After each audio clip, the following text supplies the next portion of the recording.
Welcome to this first edition of Voices of Mechelen. I'm Johan, a German student of international journalism in Mechelen.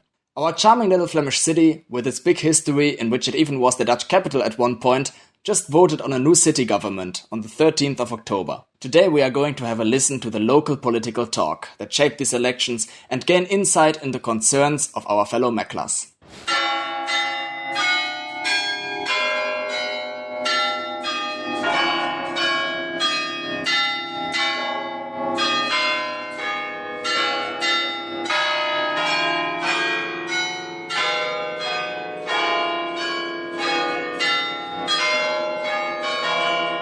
Over the last 6 years, Mechelen was governed by the list for Mechelen, a joint list of the center-right pro-business Liberal Party, Open VLD, and the center-left progressivist Green Party, Groen. During this time, the list transformed large parts of the city's mobility landscape. Car lanes were turned into bike paths, car access to the city center was restricted, and asphalt streets were paved with stone. All this happened under the leadership of Mayor Bart Somers. He has been mayor of Mechelen since 2001, with a small interruption when he was minister-president of Flanders. Already in 2016 he was given the World Mayor Award, a prize given out by an international collaborative think tank of numerous cities, originating in North America, the UK, France and Germany, for having, quote, transformed Mechelen from a rather neglected city into one of the most attractive places in Belgium, unquote, and for having made it, quote, a role model for the integration of foreigners, unquote. But in recent years, the city's policy has also faced growing resistance. With the Green Party being part of the government, car traffic on Mechelen's ring road, the Westen, has been limited to one direction only, with few exemptions for residents of bordering neighborhoods still allowed to drive a few hundred meters in the opposite direction.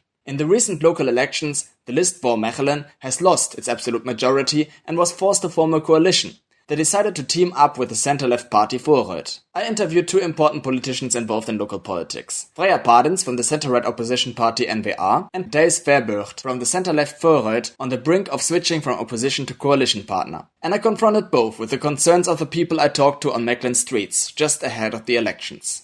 Listen to Freya Perdaens from the N-VA. We're a nationalist party. We're right-winged. We're not a right-winged nationalist party as you would see in some other countries. We have a high focus on participation. We have a high focus on restoring wealth to people. We have duties and rights, and it's something that has to be in balance. Vooruit, which means forward, is the center-left social democratic party in Flanders. Over the last few years, we have really made a transformation from a classical left socialist party to a broad movement. It's a lifestyle. I don't believe in politics. Anything that you would like to tell the politicians? They can die. If I had a bomb vest, I would explode it. Because I hate them. They don't do anything for me. You need a government that is willing to listen. Doesn't mean they have to be on the same page with you on everything, but it just means that they're willing to listen and to answer your questions. We still need to investigate who didn't go to vote. People would judge that young people didn't go to vote as much as elder people. It would be very concerning if it turns out to be true.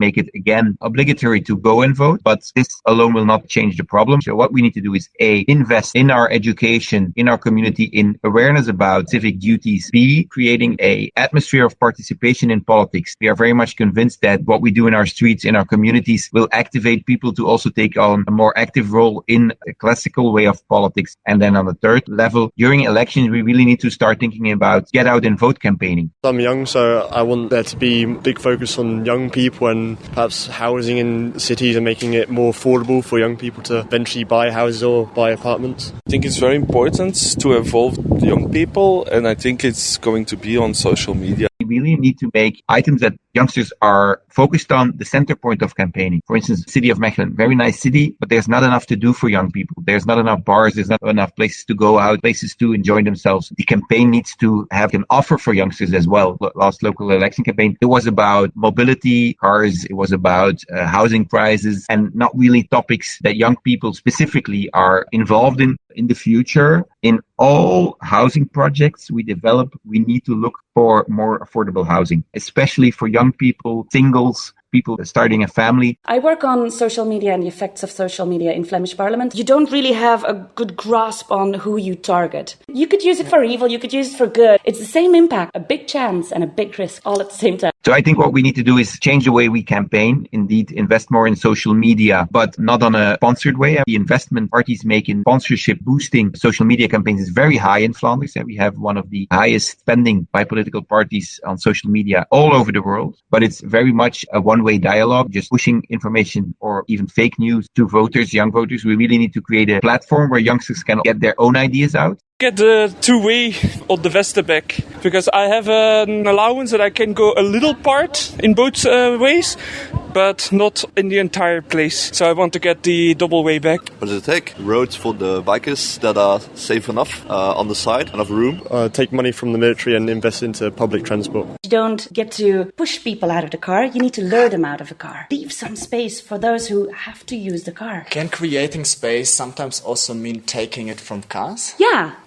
We're sure you sometimes have to. At the meantime, we're certain that you can create space for both the two-way bike lanes on the Veste at the moment. They're very, very busy. It's difficult to see what comes, what goes, where everyone is going, because no one is indicating where they're going when they're on a bike. So me as a young mum, I'm not very eager to let my toddler bike on the Veste at the moment. My mother, she's not as comfortable on a bike as I am. She doesn't want to bike on the Veste. There needs to be a plan for the complete renovation of the Vesten. And this for us is super important, can only take place if there is a very in-depth participation process on the level of the neighborhoods around the Vesten, but also with the people using the Vesten. And it needs to go about accessibility, the use of public space, social cohesion, nature, durability, quality of air. We're building this new big train station. Of course, we need trains going through them, not just during the day, but also at night in the evening, so people can come and go to Mechelen or Brussels from Mechelen to go party, to go to a concert, whatever. In the city of Mechelen itself, we have a big issue with the quality of the buses. We need to really invest in the possibility of public transfer from and through the villages.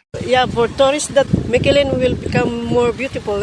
So the combination of culture and nature, I think, could be really our focus point for attracting more tourists and offering them lodging in nature environments rather than the classical hotel, visiting a museum, and then going back home. Mechelen is very attractive to tourists. We have a beautiful city centre, a very, very rich history. That next to being a very nice tourist attraction, we have to maintain a very good policy for the people who live here as well. And that might be a more needed focus. We could knock on the door of the Flemish government for investments with regards to tourism. You could not knock on the door of Flemish government for investments in the pavement of one of your residential areas. It's true that people in Flanders and in Mechelen pay too much taxes. And so what we really need to do is shift again the taxes away from labor towards the big companies, but also people with a huge financial reserve. We're creating a shift where middle-class people will have a lower inheritance tax. While Vooruit wants to shift the tax burden, the NVA wants to lower taxes in general. Their tax policy is one of conservative austerity, prioritizing a stable budget. Of course, there are more parties in Mechelen, including the centrist Christian Democratic CD&V, the very leftist Labour Party PvdA, and the very rightist party Vlaams Belang, which translates to Flemish interest.